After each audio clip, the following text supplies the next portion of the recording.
Imagine your mix finally sounding as wide and immersive as your favourite records. I spent years wondering how the pros pulled this off, until I learned a repeatable strategy that transformed my own mixes for good. So in this video, I'm going to show you an easy method that finally cures narrow, stale mixes so your mix always holds up to the records you love. So how do mixers create that sense of space and width without losing focus or wrecking mono compatibility? First, I think it's helpful to understand how width is perceived by our ears. When a sound is identical in both ears, it's perceived as being central. As the differences increase left to right, the source appears wider, moving further towards the left and right of the stereo field. Now those differences can be in timing, timbre and volume. When we mix and pan all the sources hard left and right, if those sources contain very similar content, it all starts to blur together into one big kind of swampy mess in between the speakers. Especially sources like synths or effects, where those left and right channels are only marginally or, very slightly different. And it's hard for our ears to separate those sounds from each other. So to create wide mixes, we need to create contrast between the centre image and the sides of our mix. Think of a photo. Light only looks bright when it's next to shadows. And sound is the same. It only feels wide when it's next to what's narrow. That's why your first step is to make width choices deliberately, right from the outset. And don't just lazily pan things out hard left and hard right just because it's a stereo track. So how do you decide where to pan tracks? So we've established we need to create contrast between the centre of the image and the sides of our mix. Step 1 is to start at the centre of the mix and decide which elements are going to anchor the centre image. It's probably a good idea here to think of which parts are going to be the main focal points of your mix, as well as those parts that may have the lowest frequency. Typically that would be vocal, kick, snare and bass, and any solo instrument. Step 2, pick just 2 elements to be your widest. These are parts or tracks that will form the very widest parts of your mix. You'll need to choose this on a song-by-song basis and pick whatever best serves the song. Why only 2 parts? Well, width soaks up listener attention. If you've got lots of different things happening on the very edges, the listener finds that exhausting to listen to. And the mix lacks clear focus. They're subconsciously being pulled from left to right away from whatever the main focus at that point in the mix is. So stick with 2 maximum, and I don't think you can go far wrong. To help you pick your 2 widest parts, listen to where contrast might already be built into the tracks. Things like double track guitars, or maybe backing vocals, or strings. Wherever there is movement, some left-right differences that seem more pronounced will work best. Let me show you a mix to explain this better. In this mix, it is a punk rock song. I've got some drums, I've got bass, I've got some percussion, a little bit of percussion. Mostly, I've got guitars and vocals. So there's not a lot in terms of elements in this mix. So how do you go about choosing the widest elements or element? For me in this mix, it's all about the guitars. And what made the decision really easy were the amount of tracks that I was given and the considered way that they were recorded. I've talked about how important difference and contrast is. So let me just highlight that to you. Let's just quickly solo through these guitars and you can hear how different they are and why it kind of made it a no-brainer for me to go hard left, hard right with these guitar tracks. First of all, let me just play you the intro.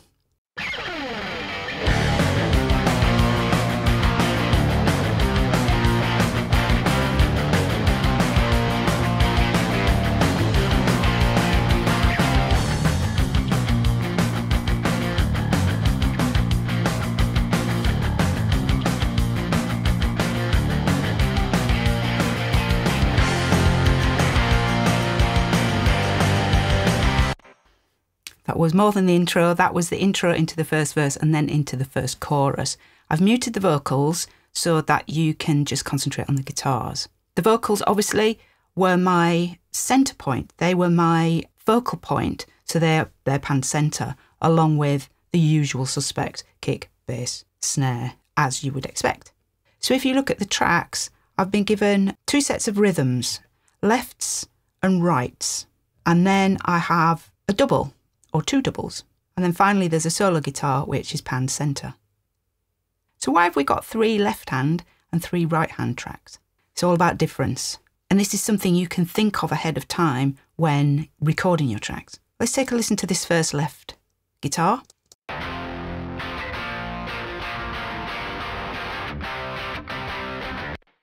The next one.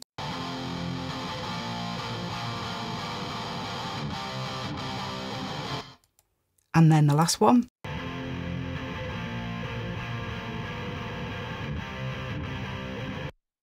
Okay, so they all sound very different, but they're all capturing the same performance. It's very common when recording guitars to blend microphones together, which have been placed at various different parts around the cab and around the cone, to blend together to create the one unified sound. Important, of course, multi-mic'd recordings are all phase checked and phase coherent, but I'm sure you knew that. So what do they all sound like together?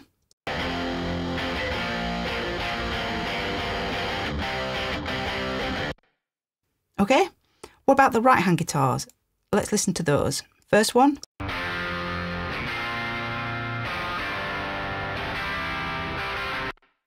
So that's different again. And the second right hand.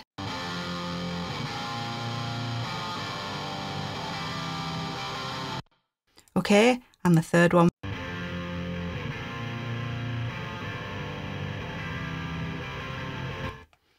Okay, so pretty much nearly all 6 of those sound different, apart from the very third example. I think the left and the right 3 sound quite similar, that muted, distant sound. Let's just listen to those guitars soloed.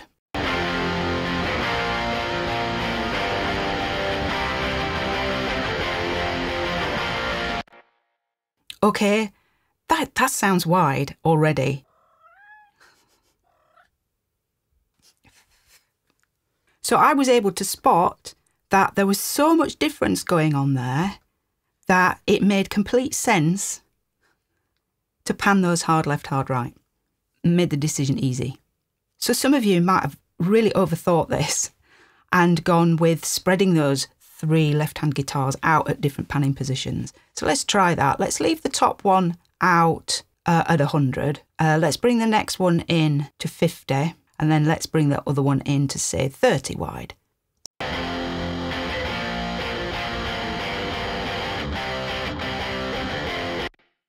Less distinct. It's filling in more of the left-hand side from centre to left. Those guitars just feel as though they're spreading into the centre. And that is where you start to get that effect or that feeling of big mono, where you don't get that distinct difference, that distinct separation. So let's do that same thing on the right-hand guitars. Let's check this out now.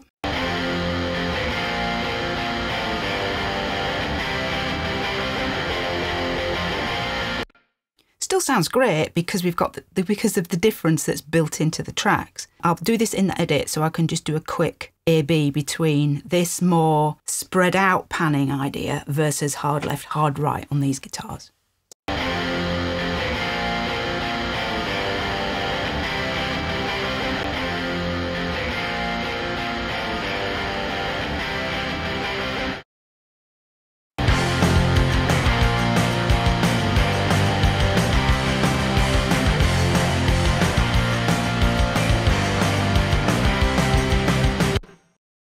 Okay, so I hope that demonstrated that, highlighted that effect, that definite separation effect. And whenever you get multi-mic guitars, listen closely to them and they sound like exactly the same performance, like it's multiple mics capturing one performance from one guitarist, then be bold and try that hard panning. Pan all those guitars to the same position in the stereo field. Hopefully you've been given something similar for the opposite side, that would have been thought about, and you would have that. And pan them hard left, hard right, and enjoy. Once you've chosen your widest elements, how do you actually decide where to pan everything else? The third step is to interrogate the arrangement. What's going to wrap around and support the centre image? Now, we're only using the faders and the pan pots in this step. Biggest mistake people make is jumping straight to wideners at this stage, and it's way too early for that. To get the most natural result, we need to go as far as we can with the tracks themselves. Look at the arrangement. Look for tracks that when panned opposite will complement one another and be contrasting somehow. This might look like deciding to pan a shaker slightly to the left to complement a hi-hat that's on the right. They're similar, but quite different from one another. And if you want to dive into this concept of interrogating the arrangement, this is exactly what I cover in my Static Mix mini course. If you get this stage right, enhancing width later becomes much easier and more transparent, as does making decisions around EQing and compression. And you'll also avoid making the mistake of over-processed and phasey sounding mixes. If that sounds interesting to you, I'll leave a link in the description and you can check that out later. Let's return to the mix so I can show you how that works. Let's revisit this punk mix and look at my choices around panning the drums and panning other elements in this arrangement. These are programmed drums. So the ambience is a big part of how wide the drums feel. It's the room, the impression of the room. And for me, the rooms always go the widest. What gets narrowed are the cymbals. And the reason behind that is because the reflections from the walls of that room are going to be the widest. And so in keeping the cymbals just a little bit more narrow, it helps set the drums in a space rather than having the overheads hard left, hard right. You don't have to do that. A lot of people do use overheads hard left, hard right, but it's not something that I like to do. I like that effect of feeling as though the drums are a little bit more centred, and then for the ambience to feel wide. Let's listen to these drums on their own.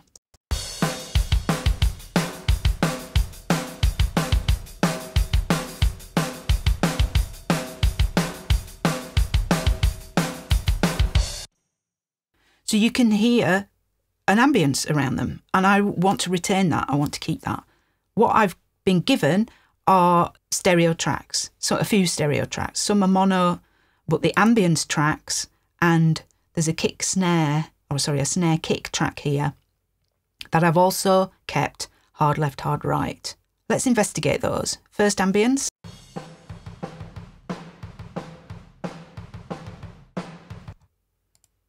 Next one.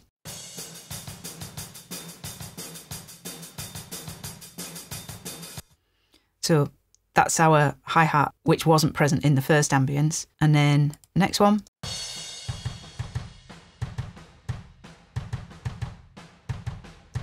So just various levels of ambience when exporting. Different elements have been included into the ambience. So let's listen to all three together.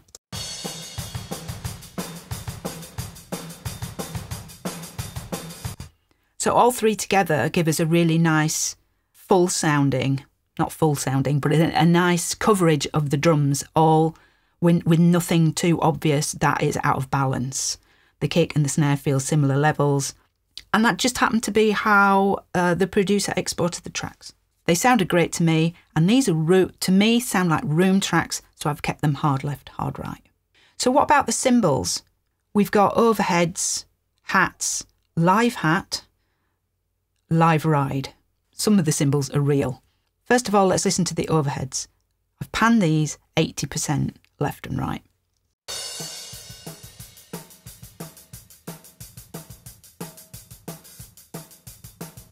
So what do the ambient tracks and the overheads sound like together?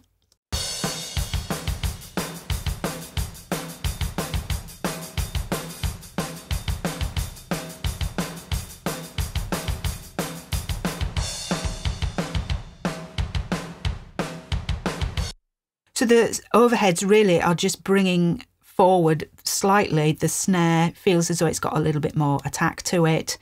and the cymbals as well.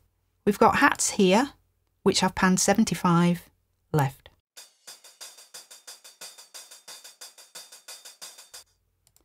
We've got a live hat, same, panned the same location.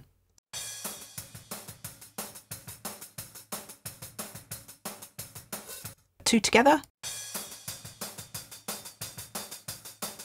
So how do you decide where to put the hi-hats? I usually do that by listening to the overheads. Let's do that.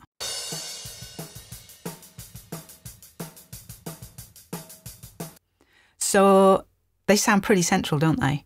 But this is the fun and the trick that you can do to make drums feel more wide, and that is to be more deliberate about the placement of the hi-hat. So if I bring the hi-hats in with the overheads, let's just check that they actually work and that there's no kind of ghosting effect.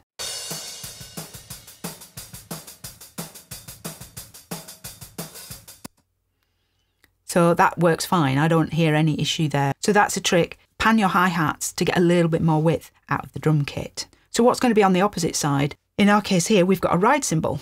Let's just check that out.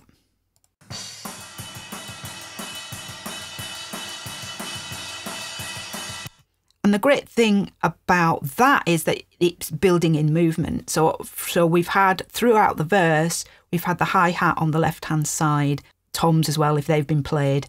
And then what happens in the chorus is we're being shifted to the right-hand side with the ride. And you can take that through your entire mix, where you think about building in movement, where to pan things by looking at the arrangement and deciding where you can introduce that movement going from left to right. If you like the idea of that, want to know more about that and hear more of that in action, then I go through all that stuff in my static mix mini course. So you can check that out if you're interested. So I've got here a tom mic, which I've not actually used.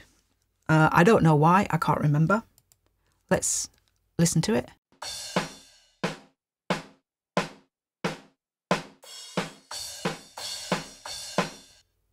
Okay, so it's not really a tom mic. It's a snare mic and a few cymbals. I think I just felt that I didn't need it. So lastly, we've got a room. Now it's a mono room, so we're keeping that up the centre. I've got enough ambience in the ambience tracks. The ambience tracks, that's my stereo information for the room. This mono room is one that I'm going to compress and going to feed into the mix just to bring a bit more live energy to the programmed drums.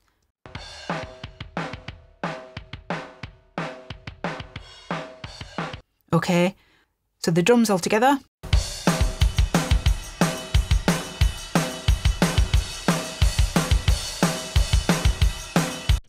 So I've got a complete picture of the kit there, going from very wide from the rooms to the spot mics, which are very focused and centred. Interrogating the arrangement means looking at the tracks and looking at in edit view to see what's coming in where and what might take over the reins from it further along the arrangement. And you can see here with claps and tambourine that they alternate at parts of the song. And that's a great opportunity and a signal to pan one side and the other to the opposite side. Let's hear that happening in the mix.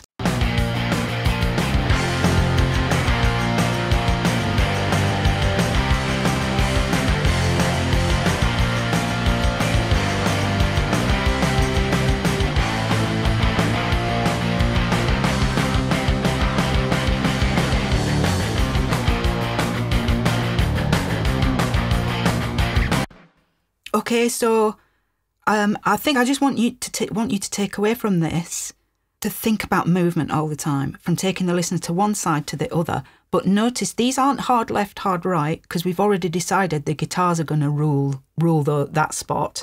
They're taking that mantle. This is happening now narrower than that. And what that does is, because they're narrower than the guitars, it still makes the guitars and the mix feel really wide, because of contrast. Once we've dealt with the drums, the percussion and the guitars in this mix, that's really the bulk of the stereo information decided upon.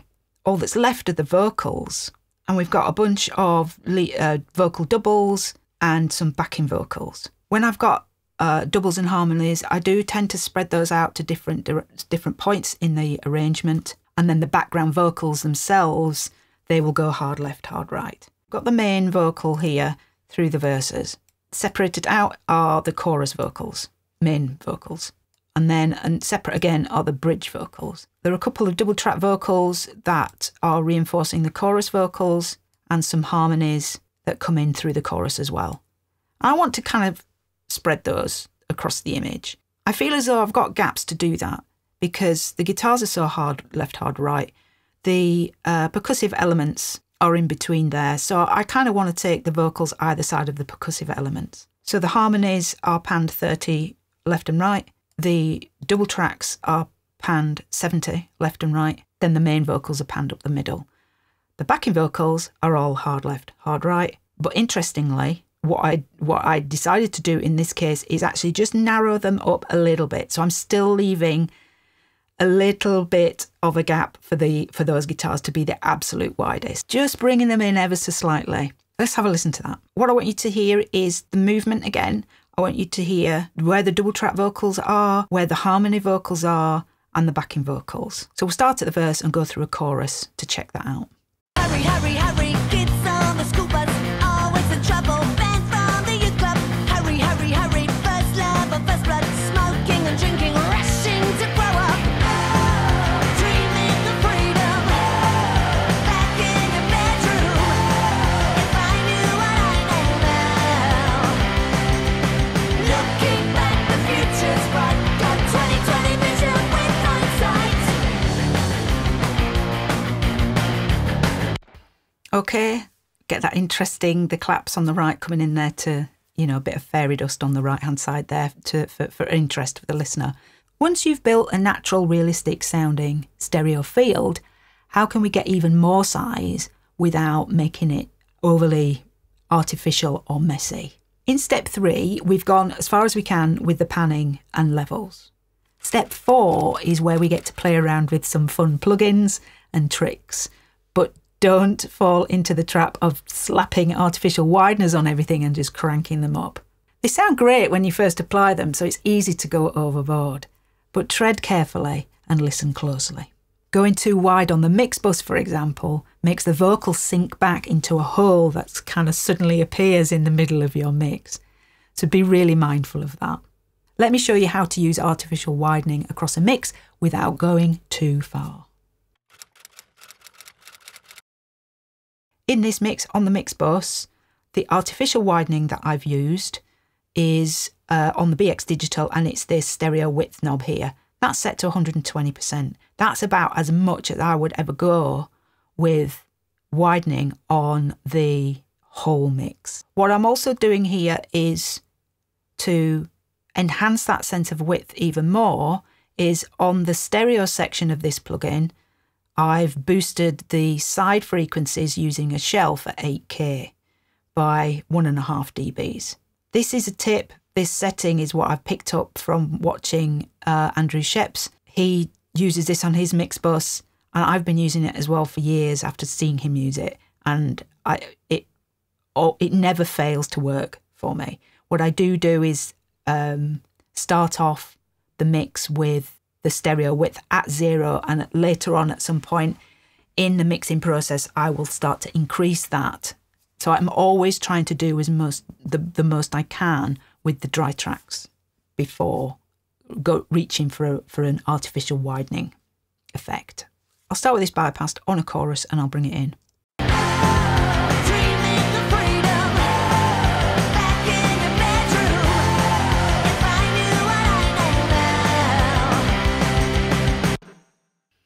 Okay, that's noticeable, and it doesn't sound weird or phasey. Let's see what happens if I take this stereo width too far.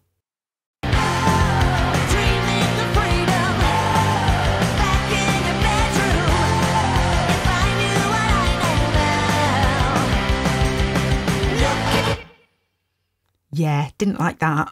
Didn't like that at all, not one bit. Did you feel that centre just kind of disappear and everything got louder in the edges? If you didn't want to do the artificial width treatment, you can just applying a side boost can often be enough. I'll start with it bypassed and bring it in so you can just hear what a side boost with a shelf can do in increasing that perception of width. Dreaming of freedom, back in your bedroom. If I knew what I know now. Again, it's quite noticeable, isn't it?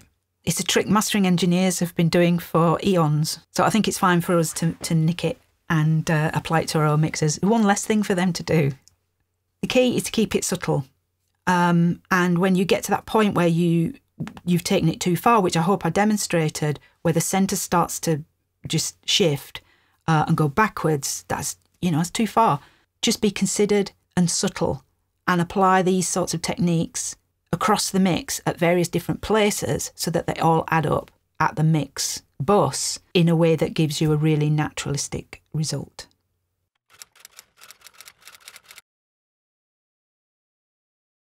Using artificial widening tricks that employ modulation and delay are a great tool for really working on things like keyboards and synths to make them, just give them a little bit more in the way of movement, so that point of difference, that contrast, and just, making them wider. So I just want to show you my sort of go-to tips for doing that. I've got a different mix here to demonstrate this to you. A couple of ARP tracks here, then a bridge electric piano sound and a chorus electric piano sound. I'm just going to bypass the widening plugins that I've used here. I'll mute the vocal so that you can concentrate on the instrumentation.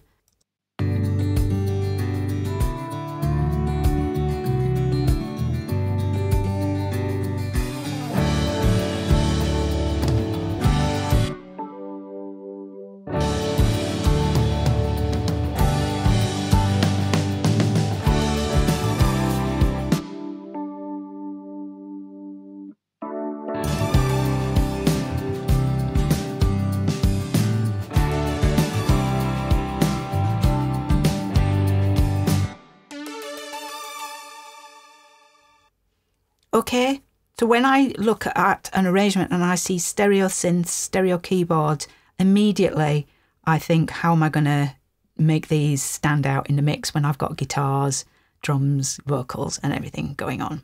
The problem with the bridge piano sound is that it's kind of fighting with some guitars. If I solo the guitars, you'll hear that better, I think.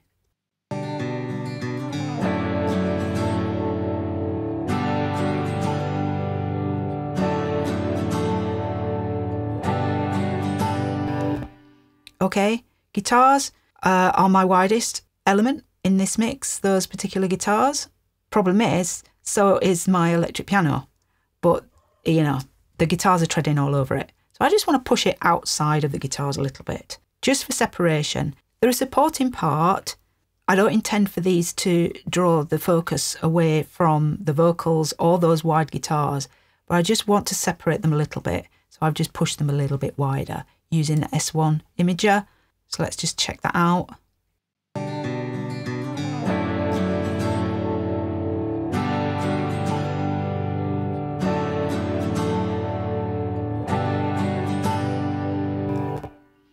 Okay, so it's really, really subtle and it's only set to 1.2. The same sound occurs in the chorus, but also the ARP appears there too.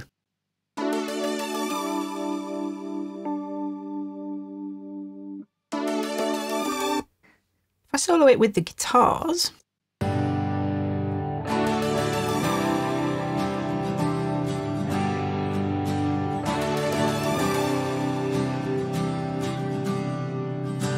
so again, my guitar's 100% left and right, but I need to separate these. I need to it's the chorus and I want things to just feel a little bit bigger. In that instance, I went with the SPL big, mainly because I think I'd just bought it. And listen to what it's doing to the electric piano in this part.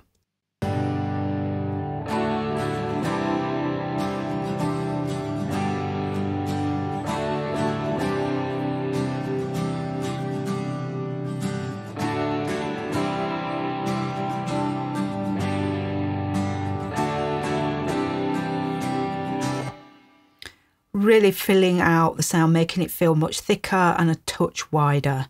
These keyboard parts are the second element that I'm choosing to be the widest, along with the guitars going into these choruses. And you can make those decisions from verse to chorus, depend completely, as I said at the start, it's all about whatever serves the song.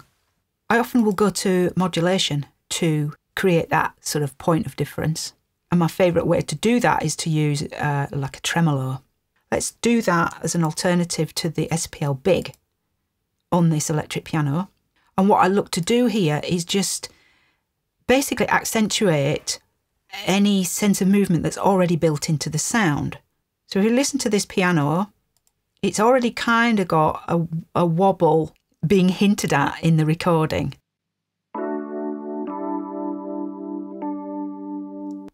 So you can hear that wobble, that modulation. It's in the recording, but it's not enough. For me, I'll go to the Fender Vibrolux.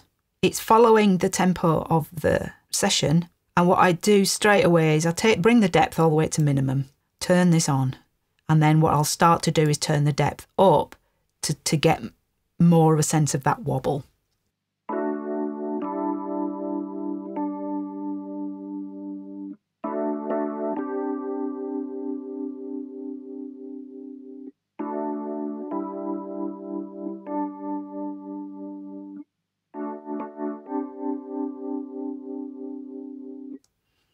Okay, it's all about movement and contrast. And in actual fact, you could use the two together. You could use the modulation like this and then back that up. Use a widening plugin as well. In fact, you probably do that inside the plugin. Yeah, there's width in there. Let's see what we can do.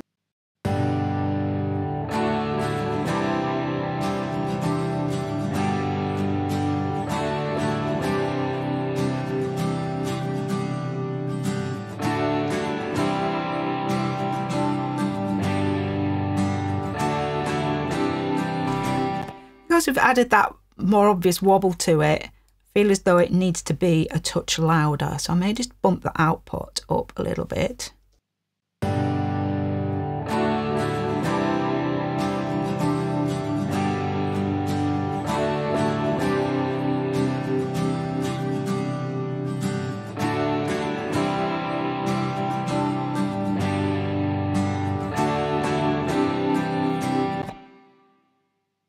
So that's using modulation. That's how I would use modulation to create that sense of difference and to make something feel that little bit wider. The other thing I want to show you is the Hass delay. Hass delay is where you basically delay one side of a stereo source by a tiny amount, somewhere up to 20 milliseconds. When you take it beyond 20 milliseconds or 25 milliseconds or 35, I can't remember the exact number, it begins to sound like a distinct repeat and less about it feeling wide. I want to show you that on the ARP synth. Pound hard left, hard right. Let's listen to that in context of the guitars.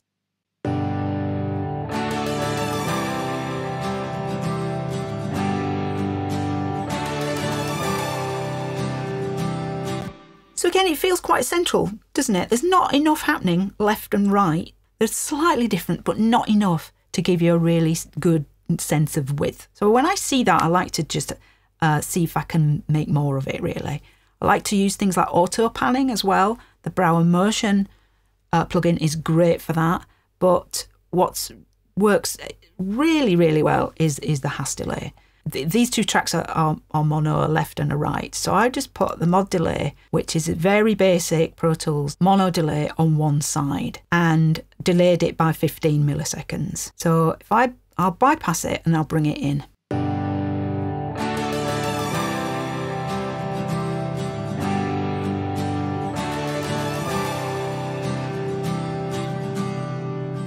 Okay, that is really obvious. Oftentimes what I'll do is just start at 10 milliseconds. Let's do that actually. Let's check that out.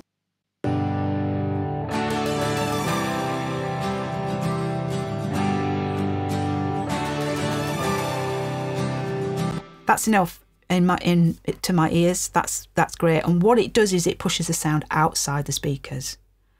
Got to be really careful with this. You've got to check it in mono to see that nothing funky is happening and that it's not disappearing too much, particularly if it's actually quite an important part in the arrangement. When you do things like this, it's really important to do that. As with any width manipulation that I've talked about today, probably even the panning is to check the result in mono to make sure nothing important has disappeared. Nothing important has dropped its level, so that you can then compensate for that to get the best compromise for both stereo and mono. Leaning more towards the stereo reproduction. That's most important, I think, in my opinion. But it's good practice just to make sure that nothing bad is happening in mono. We'll just play through that section one last time in the context of the mix.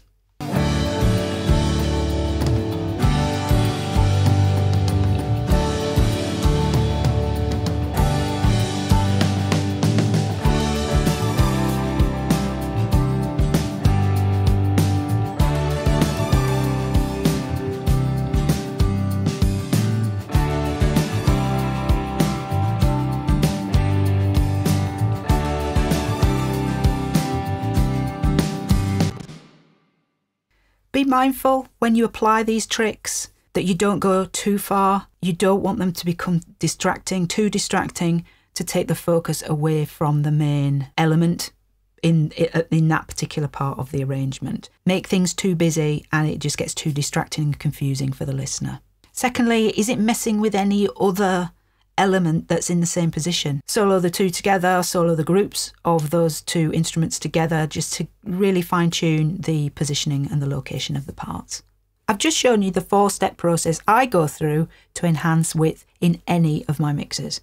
And I don't know how many times I must have said, check the mix in mono. So how do you do that exactly? Well, yes, it is as simple as just pressing the mono button on your interface or inside your DAW across the mix and listening to it through your speakers. At the very least, this is what you should be doing.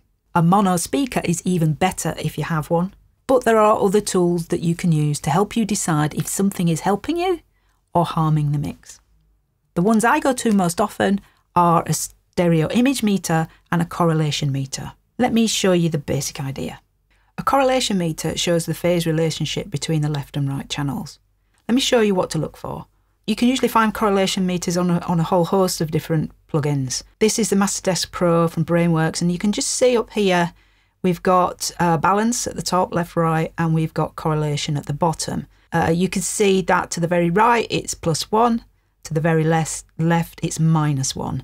In the middle is 0. They're fluctuating a bit at the moment. That's just because of active plugins in the session at the moment. Probably those width plugins that I've got open on the keyboards. But the idea is that as the mix plays, this red dot will move around and dance around the sort of centre area of the meter here. +1 means that both channels are perfectly in phase with one another and are identical. So a perfectly mono signal would go straight to the end of the meter there to +1. -1, you guessed it, means things are out of phase. They're exactly out of phase and most likely leading to complete cancellation in mono.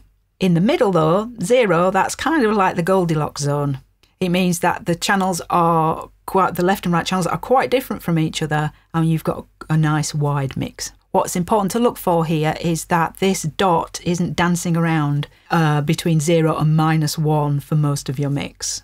That is a sign that something is wrong somewhere and you need to go back through your mix and through a process of elimination, try and track down the source of that and fix the phase at the track level.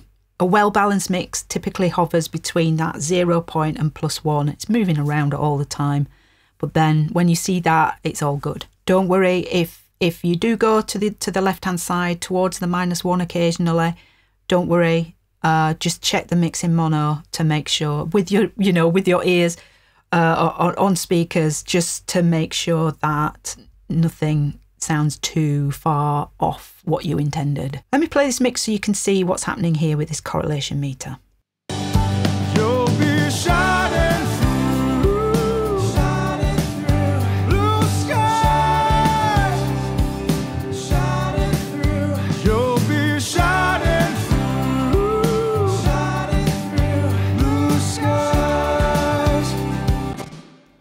see the vocal is the loudest element of this mix, which is a mono track.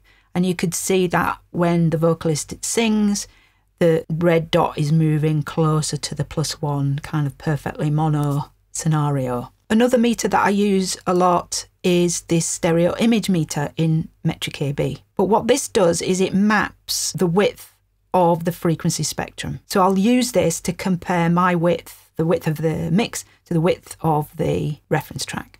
And I like to set them out side by side like this in this dual display mode. Let's have a look at that.